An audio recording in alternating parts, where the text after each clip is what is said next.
Hello guys, আসসালামু আলাইকুম। সবাই কেমন আছেন? আশা করি ভালো আছেন।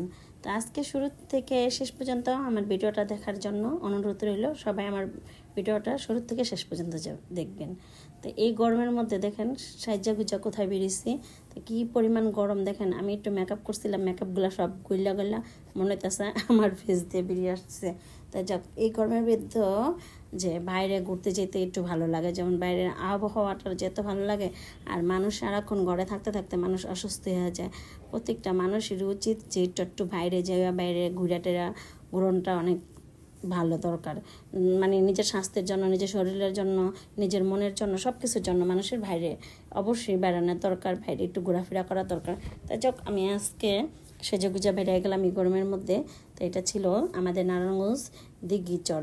তা দিঘিচরে যে ব্রিজটা একটু ভিডিও করে আপনাদের সাথে শেয়ার করলাম। দেখেন এখানে যে পার্কের মতন বিশাল বড় একটা প্রজেক্ট, তো এটার ভিতরে কেউ যাইতে দেয় না, তাই বাইরের থেকে আমি একটু ভিডিও করে দেখালাম, খুব ভালো। তো আমরা আজকে দিঘিচরে ঘাটে যে এখানে ফেরি চালু হয়েছে, তাই ফেরির এখান দিয়ে আমরা ফেরি দিয়ে গেলাম না, আমরা ট্রলার দিয়ে নদীর ওই পার যাবো। তো নদীর ওই পার যাওয়ার পরে যে ওই এলাকাটা, নদীর ওই পারের যে এলাকাটা, সেটা আপনাদের সাথে একটু ভিডিও করে শেয়ার করবো। তারা এই পারে আমরা অনেকবারই অনেক ভিডিওতে আপনাদের এই পারটা দেখাইছিলাম যে ইটের ভাটা।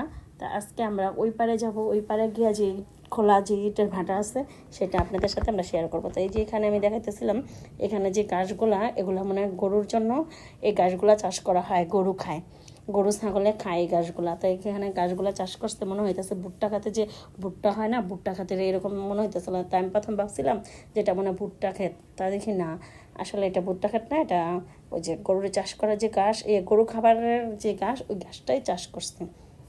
দেখেন এই জায়গাটা কি নিরিবিলি, কি সুন্দর পরিবেশ।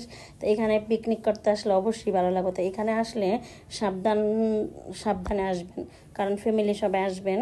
দেখা গেছে গার্লফ্রেন্ড বয়ফ্রেন্ড অনেকে একা একা এখানে আসবেন না, কারণ এখানে একদম নিরিবিলি, কোনো মানুষজন থাকে না, একদম নিরিবিলি থাকে। তাই ফ্যামিলি সবাই আসলে কোনো সমস্যা নেই, সুন্দর করে এখান থেকে ঘুরে ফিরে যেতে পারবেন, ঠিক আছে। আর তো আমরা গেছিলাম, একদম সন্ধ্যা হয়ে গেছিলো, তাই এর মধ্যে আমরা ঘুরে আসলাম পুরো ইয়েটা। আর এখানে একদিন একটা পিকনিক করব, সেটা আপনাদের সাথে আমরা শেয়ার করবো অবশ্যই।